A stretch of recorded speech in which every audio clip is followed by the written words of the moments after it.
There are many people that hold that Jesus never existed. These are called mythicists, and they believe that Jesus was a composite character. And what that means is that at some point, people took a whole bunch of personalities and conflated them together and produced a Jesus, and then that conflated character would evolve and actually was no such person at all. There are two versions of this. Version A is there was just the whole thing is absolutely a myth. It's Casper the Friendly Ghost, just no such person, nothing like that.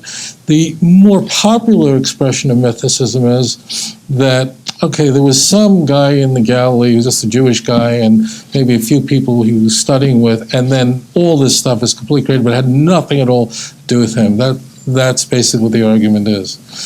There is a good reason, there's good reason for believing these things.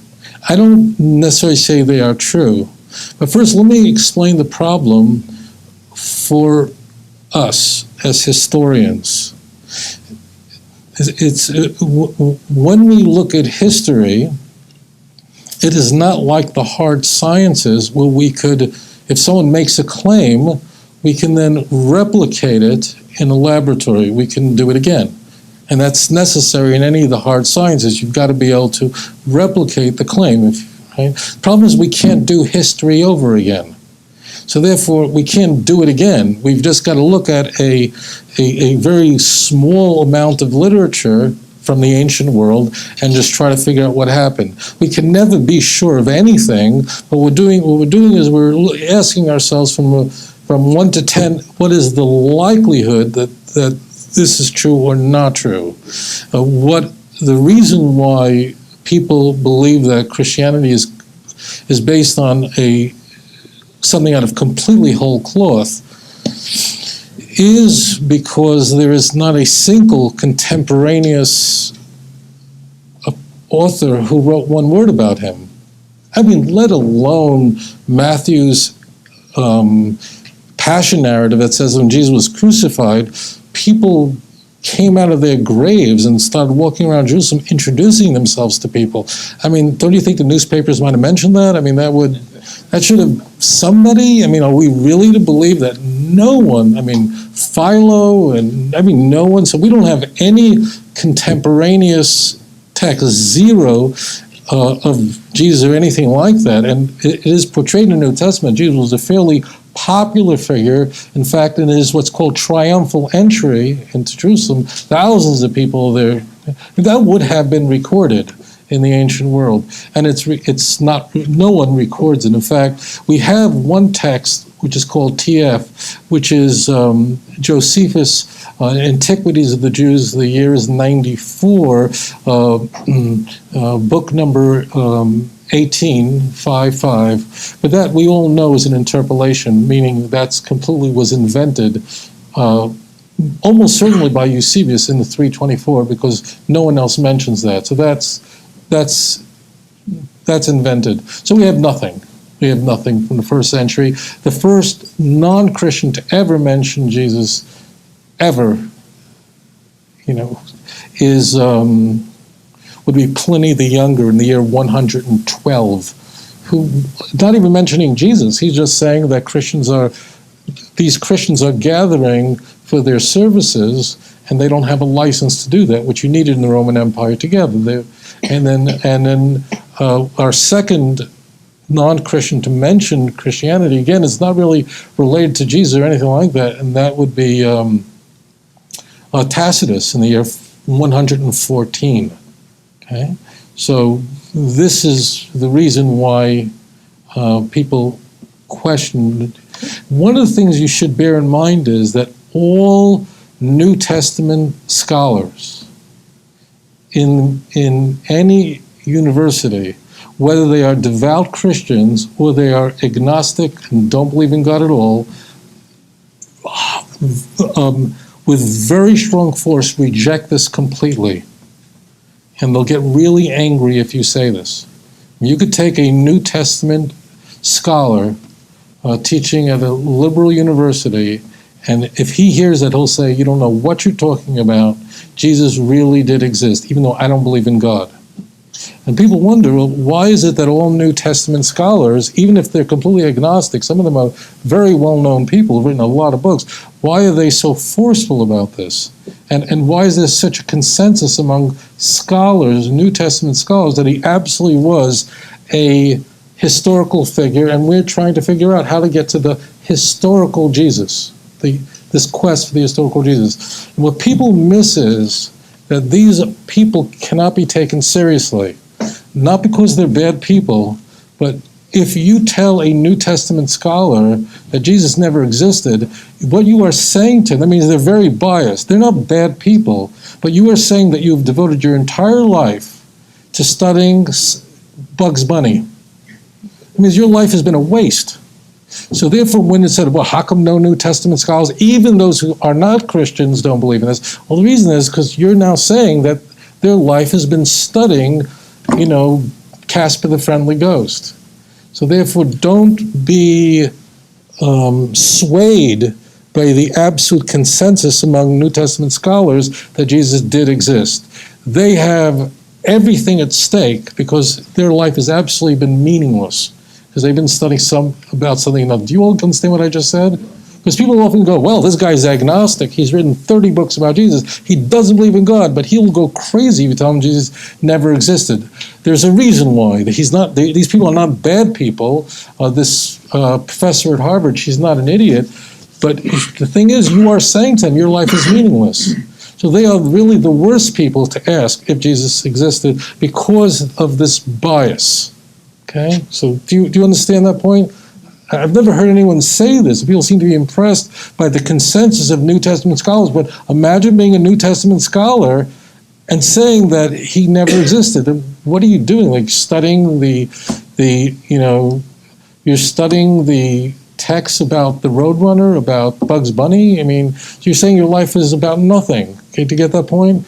Now you're asking me, what really do I think happened? So this is something I try to stay away from because it's speculative. It's highly speculative. And I don't generally engage in speculation because when people ask me questions, they are going to decide if they're going to worship the God of Israel or not. And really, I hope to convey to you that it does not make a difference what I believe. It is not important. I don't care if you like me or you don't. What I believe is of no importance. It's what I can prove to you. And it's what the Bible says. That's very important. It's not about, Tovia, he, this and that. It's what I believe is completely irrelevant. It's what I can prove to you from the Bible. Do you get that? It's very important. Okay. So I happen to be of the belief that if we take, it's all about likelihood. What is the likelihood there was somebody who this religion was created around, and we can say 1 being absolutely no such person and 10 being definite. No one could say one or the other. It's just what is the likelihood given the dearth of material that we have? What is the likelihood there was such a person? So I think the likelihood that there was a person who never claimed to be Messiah, and that's why you're going to have the Matthew 16 and all these doubting passages, is, I think, somewhere around 6 or 7. I think it's more likely there was such a person that was not. It may even be in the 8 area of what I think. That's all you can do is say the likelihood is. The reason why I feel that it's likely that there was an itinerant preacher who was one of thousands of people in the first century running around saying that the kingdom of heaven is coming, God's kingdom is coming to earth, and all Rome is going to be destroyed. I think it is high because this is going to sound really crazy. Okay, you ready? But there are many reasons why I think it's likely that there was a person like that, and then all this stuff is developed later. And that is, this is very counterintuitive, but what I find very convincing is the fiction in the New Testament that's, I think, very convincing because much of the fiction in the Christian Bible would have not been necessary if no one like that ever existed. strangely, it is the fiction that tells me there likely was a person. I give you 100 examples of this. I mean, so much of this would not be necessary. I'll offer one that's really easy to get, okay? And this is why I think the number is 7 or 8. And that is that the author of Mark, whoever wrote it, was an adoptionist, meaning simply that Jesus was, there is nothing unusual about Jesus' birth. What city he's born, he's not mentioned. We're introduced to Jesus as an adult in the book of Mark at his baptism. Okay, so that's pretty early. But what develops very quickly is the idea that Jesus had to be born in Bethlehem. This becomes really important, and it's only important to 2 New Testament writers, and only 2 New Testament writers will make the claim that Jesus was born to a virgin named Mary in Bethlehem.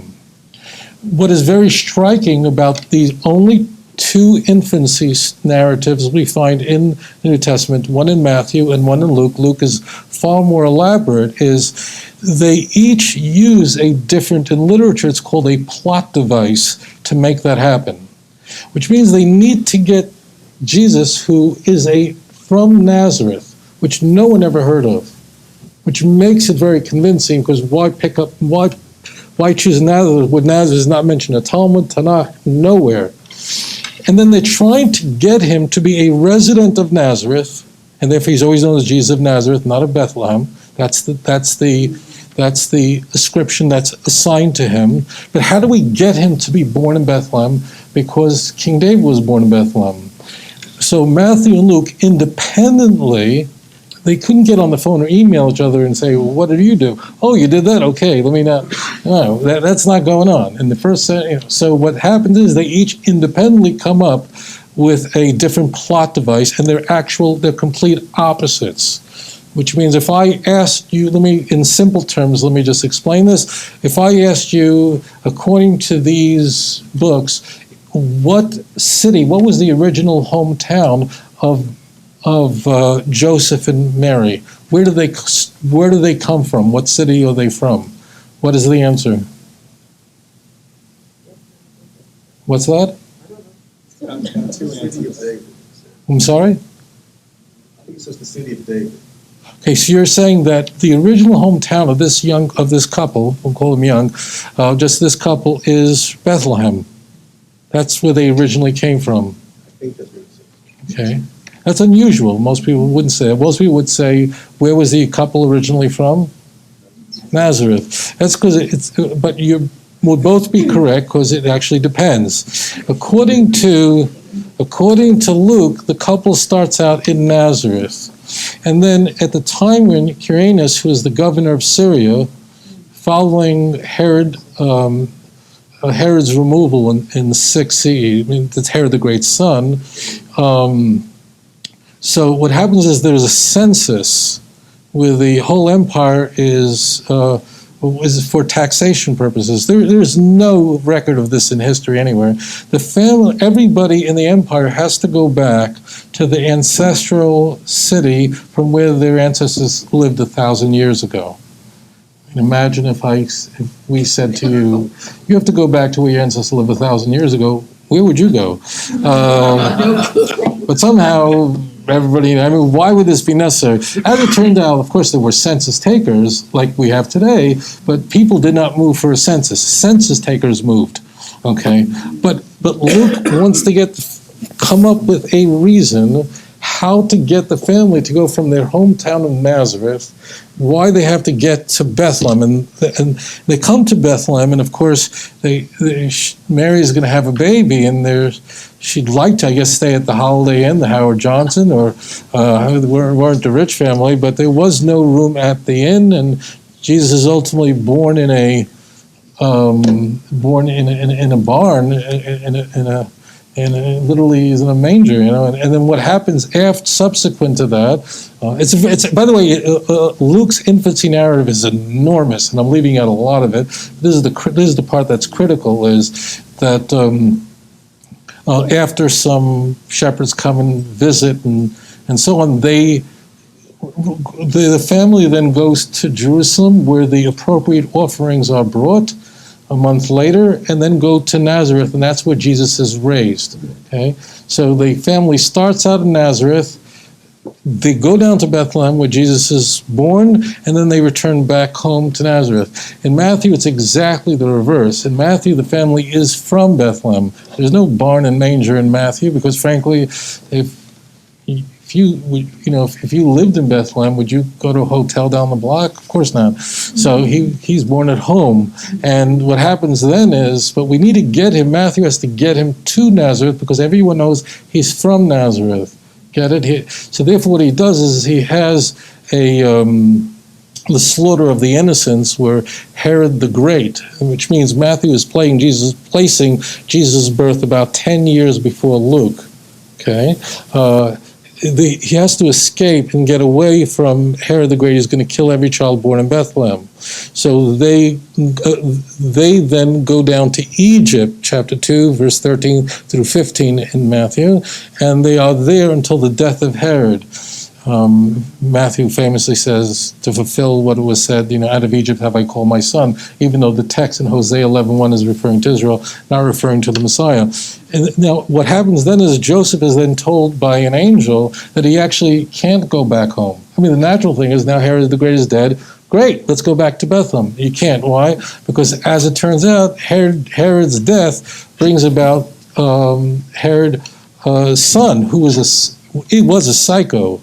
He was absolutely out of his mind. And so the angel says to him, you can't go back home. That's not safe. Home, by the way, is Judea. Bethlehem is in Judea. You've got to go down to Nazareth because you don't want to be dealing with Herod Jr. He's out of his mind. So it's two opposite events. Herod the Great dies in 4 BCE, so therefore Matthew has Jesus born in the year about 6 BCE.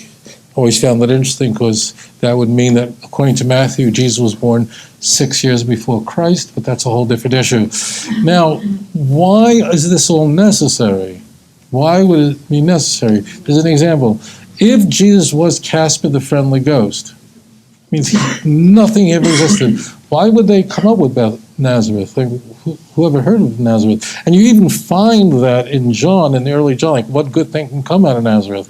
So, like, Nazareth is nothing, And so, therefore, why don't you just, if you're making it up that he's just born in Bethlehem, he's always in Bethlehem, period. You don't need the Nazareth part. So now I give you 100 examples of this kind of, so strangely, it is the fiction that indicates to me that this is a real person who really was from Nazareth, never saw Bethlehem, was in Nazareth, and then the writers have to come up with devices to get him to be born in Bethlehem. And they actually come up with two very convoluted, they independently work, but they contradict each other. I have a whole chapter in volume 1 of Let's Get Biblical where I explore this. That kind of fiction would have not been necessary if Jesus never existed. It also makes sense that, because at the time, as it turns out, there were thousands of people who were running around saying, who were what we would call today proclaiming an apocalyptic eschatology. That means God's imminent kingdom would be coming to earth, and the world would not come to an end, but the empire would come to an end, and God's reign on earth would come about. And not only that, it's happening soon. It's happening imminently. That's why we find in the Gospels, only in the Synoptic Gospels, that this generation will not pass before this happens. Many of you sitting here will not taste of death until it happens. So the thinking then was, it's happening. Okay, apocalyptic is a Greek word. It just apocalypse. It just means revelation. That's all it means. In fact, that's the first word of the book of Revelation. It's apocalypse. So the idea was, and that's exactly what would have gotten you crucified. If you had done anything else, robbed a bank, killed somebody, they would not crucify you. Crucifying was reserved to make an example out of you because you sought to overthrow the empire. So therefore, on a scale of 1 to 10, this and 100 other examples I can give you, which are completely vestigial, there's unnecessary, would point to that there was somebody who just got on, who said the kingdom of heaven is coming to earth, the empire is going to be overthrown, and that would explain exactly what would get you crucified. That's what got you crucified, was treason. Anything less than treason, the Romans weren't interested. But they wanted, crucifixion meant you were on the cross and you were there for a week. And you died. It took a long time to die on the cross. In fact, what is very striking is not Jesus rising from the dead. There's so much literature about people in the ancient world rising from the dead. What is very odd is nobody died in 6 hours. So that, I think, is very impressive. It's very impressive that he could die that fast. But in the ancient world, people would languish on the cross for 4 to 7 days, standing there absolutely naked, defecating on themselves. Was absolute humiliation, and they finally died. They were not buried. Their bodies were then eaten by scavengers, so they were even deprived of any kind of burial, and then eventually whatever remains was thrown into a common grave. That's the purpose of it. So the purpose is you were walking, this is described vividly. I mean, you were walking through Jerusalem and you saw people just on crosses all over the place. It sent a message: do not mess with the empire. Okay? So that's why I think I put it in the 7 and 8 area. Okay? That's what I find very compelling. And it makes more sense than just, there's no reason to invent it when there were in fact so many people who were crucified for exactly that.